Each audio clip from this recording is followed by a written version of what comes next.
On the Gaza border with all the Gaza flies. This is the construction of the new wall, 62 meters underground. But in fact, it is an open border. So people can run and kind of get through this border. This is blowing my mind. We recognize the sounds. If you live close to the border, you can really recognize the whistle before a missile falls down.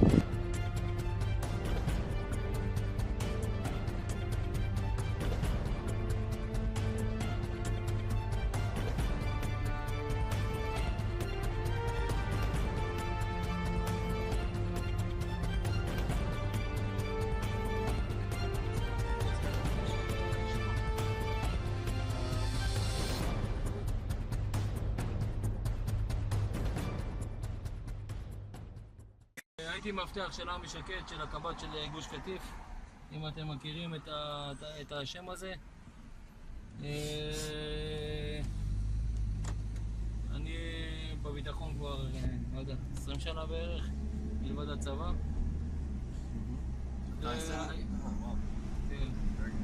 והיום אני פה. And then the other problem is these balloons, which are not, rockets are not firing at giant at these balloons that carry explosive. And Naama here, who's a local resident, says that the children are very traumatized from these balloons, as they had funny dark jokes about terrorists crawling out of the toilets in the tunnel period. That has somehow been overcome. But the next stage is this balloon warfare, and that has not been neutralized. Either it has not been decided to shoot at the balloonists, or a technological answer has not been figured out. And so these walls, in a sense, for the security personnel, seem ineffectual. Like it's the last war. Meaning to say, the wall is, we have put more or less an end to, more or less, we have to be careful, to the tunnel warfare, and this is part of that. Yeah. But the security gentleman, Chaim, he says, well, but at the same time, there's too much fixation on this and not dealing with the actual problem, which is the bad guys that want to kill you. Band-Aid. Okay? It's a Band-Aid here. Right, it's a Band-Aid. It's not an answer to the real challenge. On the Gaza border with all the Gaza flies. That's what we got. Once upon a time, I remember going into Gaza all the time, going to Gush Katif, being a soldier in Gaza. I was just telling Gil, I was one of the last units to close up our last base inside Gaza City. I was inside Gaza City at the end, 1994. And at the time we used to have to walk around Gaza and we couldn't do anything. They'd be stoning us, and our rules were we couldn't do anything. We just walking like ducks, like sitting ducks, right? That's what it's called, sitting ducks. And here, that's back whatever, how many years ago? Wow, 25 years ago. And here we are like this, and we're not shooting rockets at us from Gaza. We are on World, what's it called, International Children's Day. We respect the rights of children to live in peace and in security. Just a week ago, you had 210,000 children who didn't go to school because of all the rockets. And that's not acceptable. So that's another reason that we're down here. The plight of the children living in the Israeli border communities. I know they have children on the other side. People talk about that. The only difference is we don't aim at their children. We don't target their children, and there's a huge moral difference in those who target at children deliberately, hiding behind their own children, carrying out a double war crime. And that's what Hamas and the terrorists in Gaza do. Israel carries out pinpointed strikes against the terrorists, and they target our children. So it's important to remember that here on World International Children's Day. Can I point something out to your people? The important thing from the West, that we project our values as if I'm from the West on the rest of the world. Now you have to understand, we look at Hamas hiding in kindergartens behind their children. We say, what a bunch of cowards, hiding behind children. But they look at us, hiding our children behind us, and they say, what a bunch of cowards that aren't willing to sacrifice everything. Right? There's a foundational difference in the way we see them and the way they see us. And I think we as Jews need to understand we're not Westerners here. We're in the Middle East, we're Judeans, this is our indigenous land, and we have to be willing to see our enemy for who they are and what they are. Thanks. Just a thought. That's a good thought. Shalom everybody, Ari Abramowitz here, you're listening to me. Okay, it says I have to rotate my device. Go!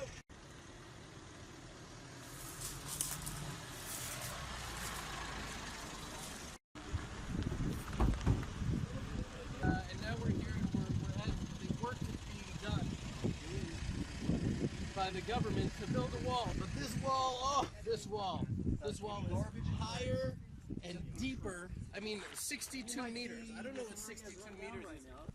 זה המעבר. אני נולדתי בגוש קטיף. איפה? פה, אתה יושב פה. This man here, he was זה born in הכניסה Gush Katif. לגוש He's קטיף. the head of the security אני נולדתי here. במורג. Wow! Look at, this is right now, this is the road, this is the entrance that was into Gush Katif area where the Jewish towns and villages in Gaza, the Gaza Strip were. The Gaza Strip was split into 3 different sections. It was a labor government that set up the plan that the best way for Israel to defend all of Israel was to ensure that Israel was safe, and there would be 3 sections of Jewish communities in the Gaza Strip. One was on the north, one was in the middle, and one was in the south. It was in general it was called Gush Katif. Gush means a block of Jewish settlements. And right now this used to be a road. I traveled on this road all the time. This was the entrance into. It's not even recognizable now. It's not even. No, it's gone. The road's gone. We just traveled the road, and the road's gone. They used to be, and at the end of time there was a roadblock. Yeah. There was the army roadblock that used to make all the Jews going in check their identification to make sure they had permission to go in. What's going on here? This is the construction of the new wall, 62 meters underground, and this is the wall that they're hoping is going to protect Israel. זה נגד המנהרות, זה אמור להגן נגדנו. נגד המנהרות, אבל... He's saying that this is supposed to be protecting us, אבל זה יגן אותנו? אני מקווה שכן, הם אומרים שכן. מה הספקות שלך? What are your doubts? זה יגן מאיתנו אולי מהמנהרות, אבל לא מהירי של הרקטות. He says 62 meters underground may help us from the tunnels. So he's saying there's going to continue to be missiles, there's going to continue to be fire balloons, right, the incendiary balloons. What else did he say is going to... He says all these attacks are going to continue. The people continue to be terrorized, but the one thing it's going to protect from is the tunnels. Where's the border? Where's the border? This is the border right here, guys. In Gaza. I'm being very surprised right now by what Chaim is saying. Chaim is saying, I thought that there was like a wall between us, between Israel and Gaza. Chaim, the security guy, is saying, no, it's not a wall. There are some parts that have a wall, other parts don't have a wall at all, and they're just being monitored by cameras and by women, for example, who are in the army, kind of looking at these cameras. But in fact, it is an open border. So people can run and kind of get through this border. This is blowing my mind. I totally thought that this was like a sealed off, other side. But basically it's sealed off by security, by this, if you look right here, you see this little army outpost. So that army outpost, people are watching very intently to see if there's anybody running. And that's what we're all taught. We're told that it is hermetically sealed, the Gaza Strip. No, it turns out it's not. It turns out it's not hermetically sealed at all. And in fact, this work that we're seeing going on now, right now, if you look at this crane here, it's lifting a piece of metal girding. That metal girding is in order to make a wall under the ground and over the ground. And so one of the things that I've been very surprised at so far is this fact that the border is much more porous than I understood it to be. That's number one. Second thing that I've been the most surprised at is that in Tzukeitan, what's it called, Tzukeitan in English? Defensive shield? No. Tzukeitan was one of the Gaza. Defensive shield. No, defensive shield was much earlier. It's anyway one of the 3 Gaza wars that we've had. Protective edge. There were 8,000 people living in this municipality, and now my friend Naama says there are 16,000 that families have moved in, and this to me is a mind-blowing fact. Tree. This is a representative tree as to all of the trees in this forest that have suffered from terror balloons, terror kites. He puts his body over his children to protect them from rocket fire, from these sick, despicable zombies in Gaza, because they don't have bomb shelters in his community, because the government said, you don't deserve it, we don't have funding for you. You're right past that line where you deserve, or we think you deserve bomb shelters. כמה מטרים זה מקבלים את המקלט? 7 קילו. So up to 7 kilometers, a community out here will receive bomb shelters. We're on the field where tunnels can come up at any moment. How long do you think it'll take rockets to get from there? עכשיו ילד שמשחק עכשיו כדורסל במגרש, מה קורה לו? אין לו הגנה, כמה זמן אתם A חושבים? child who's playing יש לו 4 שניות לברוח. basketball on the basketball court right here. A child living his life. A child. How long do you think that child has to find cover and take cover without possibly being מה killed? אמרת? 4 שניות? 4 שניות. 4 4 seconds. seconds. What's 4 seconds? Let's Ben? count it. You ready? Boom. 1, 2, 3, 4. Before the siren can even go off, and he can even record it in his brain that he has to leave his basketball court and run for his life, screaming to get into a shelter just to survive as a Jewish child living in the land of Israel in 2018. This is your home as much as it is his, as much as it is everybody around me. This is Israel.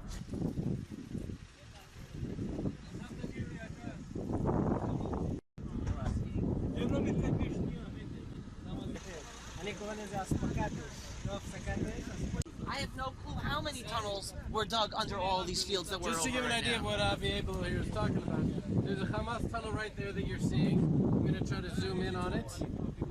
That's the Hamas tunnel that came out. Now, right, if you just look over right here, that's Kibbutz Ein Shalosh. We're talking about 1.5 kilometers away. Right? These guys are in good shape. They could run it in 5 minutes, 6 minutes. They come out of the ground there, and they're massacring children in their beds 5 minutes away. I wanted to go on this trip today just to walk on the land of Israel and see what's going on. On the other hand, if you turn the camera this way, you'll see one of the mosques. It's in Gaza, right over there. And behind us is Nirim, which is maybe, looks to me like about 3 kilometers. Okay, so you have here Gaza right over there, where Jewish communities were, and rockets were coming over and burning these fields and shooting at this kibbutz here, Nirim. Some people would say that they're a little crazy that they live so close. Why are we crazy? Because other people are attacking us? Who's the crazy one? No, I mean, we're living in our land. Are we supposed to be bullied? Are we supposed to be running away from every attack? That's an effort to kick us off our land. So we're pushing back on that. But it's scary to be a parent here. You know, the word scary is a subjective word. The fact is that I spoke to the people here, and they say that there used to live 8,000 people here. Now there's 16,000 people in here. In the last 4 years, have doubled. And that's because people actually want to hold on to this land, and they want to live here, and they feel an embrace here. And they're hoping that the state of Israel will be able to take care of the bad guys. And if the front line the bad guys, by the way, are not every Arab living in Gaza. It's the jihadists that control. Right. And that front line there, if they weren't there, the front line would be where? The front line would keep on receding. It's like a receding front, hairline. It's like a receding. If we keep on, Zionism is not about being bullied.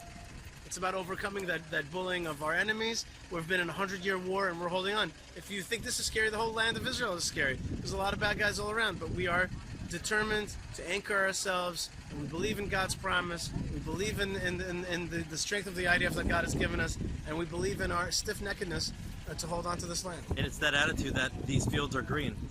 These fields are green, and those fields in Gaza used to be green. And I spoke to Chaim just now, and he says those very fields that his father left. And the greenhouses that he left for the Arabs, there's just no growth there whatsoever. There's a blessing that comes with the symbiosis of the Jewish people and the land of Israel. Okay? And nobody else has that blessing. Nobody else has that fertility. It's our land. We're home in this land. And this land, when we are, just like we belong on this land, and this land belongs to us, we belong to it. And it only comes to life when we're together with it. Okay, so that right over there, Gaza is no longer a land of blessing, and the Arabs themselves call it a cursed land. The water there is briny. It's a cursed land to them, not to us. Somehow, the fields were just fertile. The vehicles, we're going to go to our next stop. Where are we going next? We'll see. I'm not sure yet. So give me a positive message. There's a lot of intensity here, which Positive is good. message is what you're seeing. I mean, look, come, let's go see it. The positive message is exactly almost this agriculture.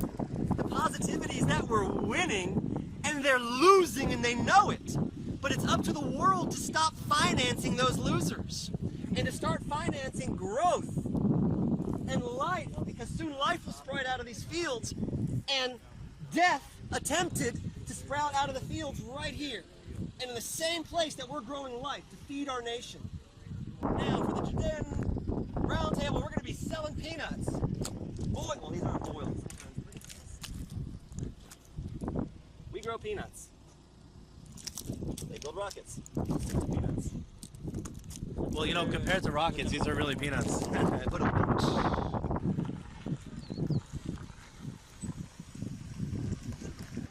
I think the last round, well, these past 3 weeks showed us. No, I think it's even longer. It's 8 months since the balloons and kites. I think people here had enough. We do have resilience. When you have no choice and there's a war, we'll be there and we'll manage. But the government didn't pay any attention for us.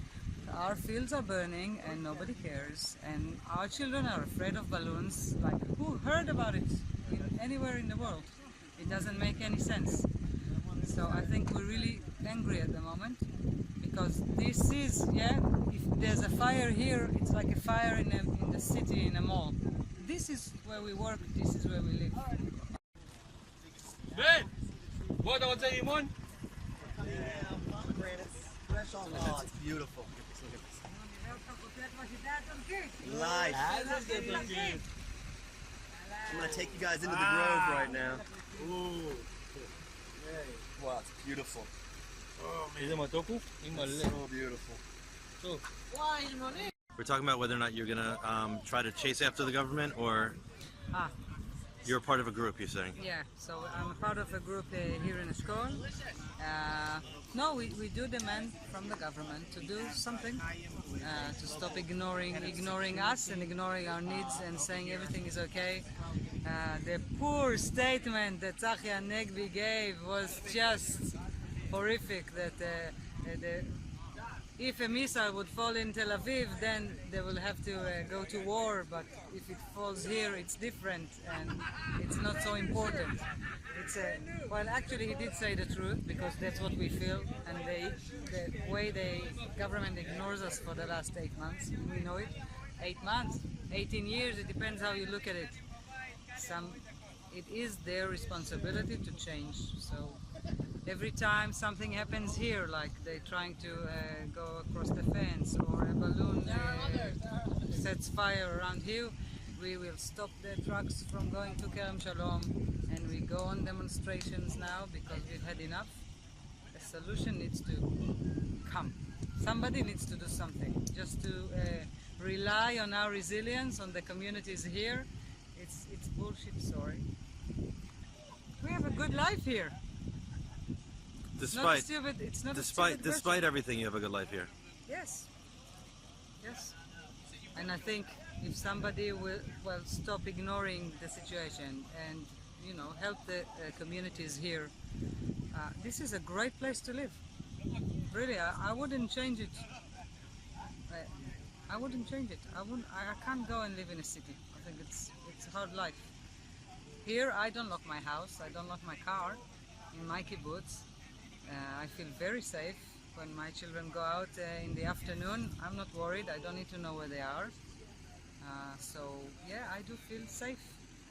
This is the area where all of the rioting that the Gazan terrorists have been rioting, men, women, teenagers and children and elderly have been rioting, trying to break through the fence line to get from Gaza into Israel in order to kill IDF soldiers and, of course, to kill and slaughter within the communities. There was really a celebration. There was supposed to be a celebration here last week, but exactly where we're standing, nobody was here last week because 500 missiles landed right here. We just heard a little tiny boom, whatever that boom is. We recognize the sounds. We know if a boom, I don't know, the sound. We know if it comes from Egypt. We'll have really crazy text messages from the council or from the security around here saying these are normal voices, normal bangs. Normative explosions. Like, explain that to your children, that this is from our forces, or Egypt. Egypt is fighting ISIS. We can hear everything. Nobody talks about it in the news. She's talking about Egypt. She's talking about the ISIS of the Sinai province. Okay, so Egypt is trying to bomb those terrorists. So you got, and they're just over here. So you got these terrorists, those terrorists. You got our forces shooting. There's a lot of booms around here. A lot of booms, and we know how to tell the difference. We know if it's ours. We know if it threatens us. We know if it's from Egypt. We recognize the sounds. If you live close to the border, you can really recognize the whistle before a missile falls down, you know, if you really have 15 seconds, or maybe it's 5, or maybe the alarm went after the missile actually fell, your ears are changing. You're speaking of your knowledge of all the sounds and the booms and everything. Yeah. You're an adult. Yeah. A child. You're saying, does a child have that level of understanding? Yes, and they do ask if it's ours or theirs. There will be questions, and they can hear and they say, it's from Egypt or Gaza. We do talk about it, they know about it, and again, the closer the community lives to the border, the more knowledge, unfortunately, the children do know to tell the difference. I don't know if today is international, according to the UN, today is International Child Welfare I Day. want my children to be happy to see balloons again. I cannot hear this, that I'm afraid of balloons or kites. I want them to be normal, you know, to be happy from normal things that all over the world people are happy about. Normal things like normal booms. Normal balloons. You know, a red balloon is a happy balloon. It means that you have a birthday or a party, but not that you need to see if there's a bomb coming out of the balloon. And a kite is a kite. A friend sent me a picture that there was somewhere in the center of Israel, there were flying kites. And I looked at the picture this Saturday, and I looked at it and I said, wow, you see a happy Saturday, people with kites, and I see the exact opposite. I see kites threatening. You know, kites now for me is a war photo. תראה פה רכבים. איפה אתה? איפה אתה עכשיו? No, you can't. You can't. It takes time to build back up the resilience and the confidence and the security feeling.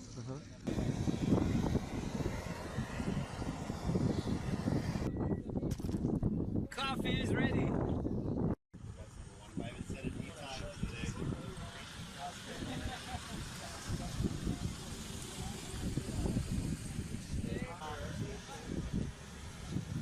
I used to love it. When we were living in Gush Katif, I told Malka, let's buy this house, let's live there, because I really loved it there. It's gorgeous. So that's my son says he's gonna live there one day, and I sure. tell he knows we're gonna be back there. We're gonna be in our lifetime. We're gonna be back there. Well, we're going to have to be, because one of the great things about Hamas is that they're not That's going such a funny way to put it. That's not. They're They're not never. gonna stop. They're never going to stop, and they're only going to stop when we take over, destroy that evil, cut it out, and come back home. And that's the beauty of them. Like, they are a dark force, and they're oppressive and suppressive, not just of Israel, but also of their own people.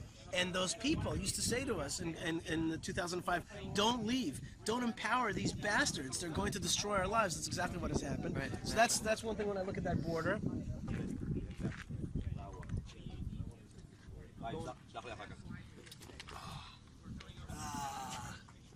So the sun is going down here. We are outside a Jewish kibbutz, an Israeli kibbutz on the Gaza border with Israel.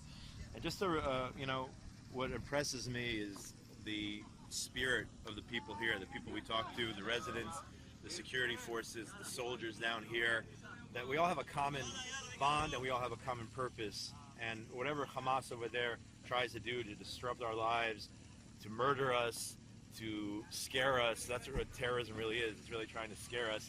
I mean, to find out that the population here in the Eshkol region increased, doubled from 8,000 to 16,000 people over the last couple of years is truly remarkable.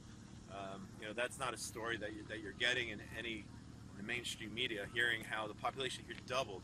Rocket fire last week, they fired 460 rockets, and despite it all, people are still wanting to come and live here and experience the beauty of this part of Israel. So that's really what I got out of today's Judean Roundtable, experiencing all that. So look at this.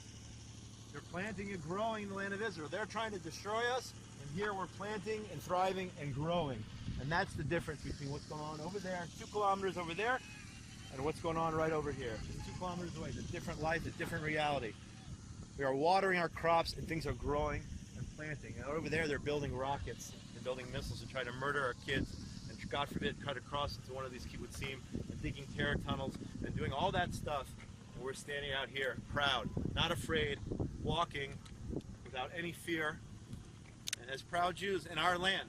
And it's our land. And that's, you know what, Shai Ben Tekoa, my friend of mine and a neighbor, author, wrote a book, and he says you know, they call Judea and Samaria occupied Palestinian territory, which is baloney. That is actually occupied Israeli territory. I got to give him credit for that comment. That is occupied Israeli territory, and we have to always remember that because that's part of Israel as well. So, anyway, one day we'll go back to this.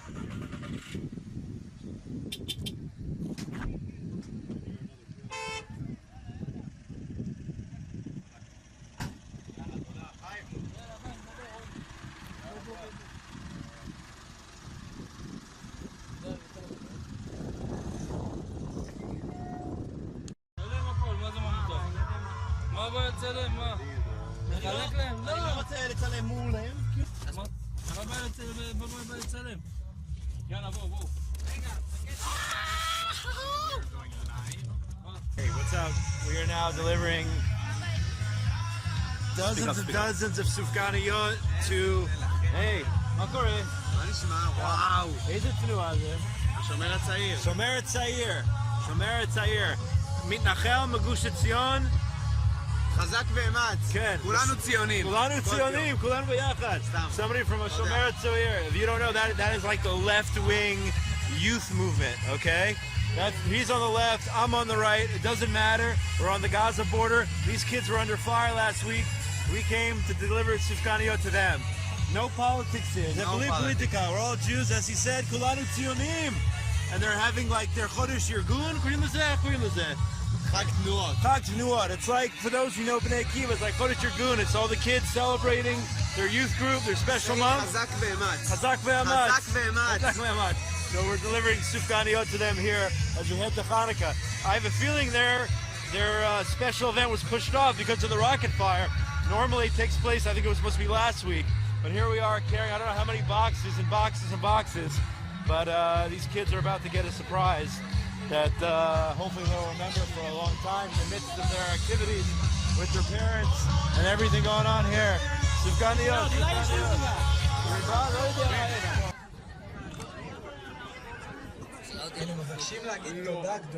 ביטחון הוא גם החינוך של האדם. הוא הבית שלו, הוא הרחוב והשכונה שלו, הוא החברה שבתוכה צמח. וביטחון הוא גם התקווה של האדם. סופגניות, חינם, מתנה, סופגניות. Okay, we're having a lot of fun. What are we doing here, Yisha? What are we doing here? We are giving out some sufganiyot to our friends here in Badarom in the south, that's right? No, not from America, from Yerushalayim. סופגניות, חינם, מתנה, סופגניות. אין לי בה, אני מצטער. He likes girls, he thinks the girls will like it, right? Next time everybody's asking about jam. They want plain jam. They don't want the chocolate. נראה לי שזה מין קרם וניל כזה. כן, תהני. Alright, we are done. Look, here we go, we finished it. Alright, we nailed it. That was a lot of fun. That was very special. And What's the purpose of coming down here? Seriously, like Siyamta Yafeh. The purpose is very simple. The purpose is very simple. The purpose is to give a little joy. Just to give a little joy. Just to give a little joy to the young people in the south here. Come over here, buddy. Come over here. What's your name? Itai. How old are you? 14. 14. Where do you live? Frigan. Efa? Frigan. Frigan? Where is that? Over there. So you're close to the Gaza border? We 2 kilometers. 2 kilometers from the border? Yes. Have you suffered? Look, we live in a normal life, but sometimes we have some problems, but it's okay, everyone okay. Because you're Chazak? Yes. But you did have to go into shelters? Yes, of course. Right. And your parents, it's hard for them? I don't know. They're getting nervous about you. They want you to be safe. Of course, yes. Yeah. All right. Well, that's why we came down today, just to give a little sufganiyot, just to give a little chibuk, a little love. That's it. Okay, Itai, Ramona? Yeah. Itai, yara, אני שי. Alright, so it's just that simple. It's just being nice to people and just showing a little love. It's just that simple. It's an embrace. We feel you. You're in a tough place. We're with you. That's the woman Nama that she was talking about it, she kept saying a big theme of what she was talking about is that they feel like they've been abandoned and that people aren't thinking about them. What do you think about that? And well, they've been abandoned maybe in part by the government, but not by the people of Israel. And she told me that in the car also. She said that she can't believe. Josh Wonder asked her about what about are people inviting you? They're like, yeah, people pouring in invitations. If there's any problem, come sleep by me, stay by me. So they're actually used to this embrace, and we keep it up. But the government has not done enough to protect them by the very fact that if 500 missiles just fell on them, then that means the government has not done enough. It's just that simple. 500 missiles. So what do we bring 500? What do we bring 500 of them? Yeah, 500 sufganiyot, 500 hugs. You know, and that's really what this is about. There's you know, people are like, why are you bringing these donuts? Because we love you, because we want to be with you. And you saw that kid, he knew all about it. Itai, he knew all about it. He knew that we're just down here to be part of it. And for us, it's also the opportunity to see them, look them in the eye, and be like, yes, we are really with you as much as possible. So it empowers us to feel like, okay, we did something. And I think that everybody's watching can do something, take a step to be part of the story and part of the fight for the survival of Israel.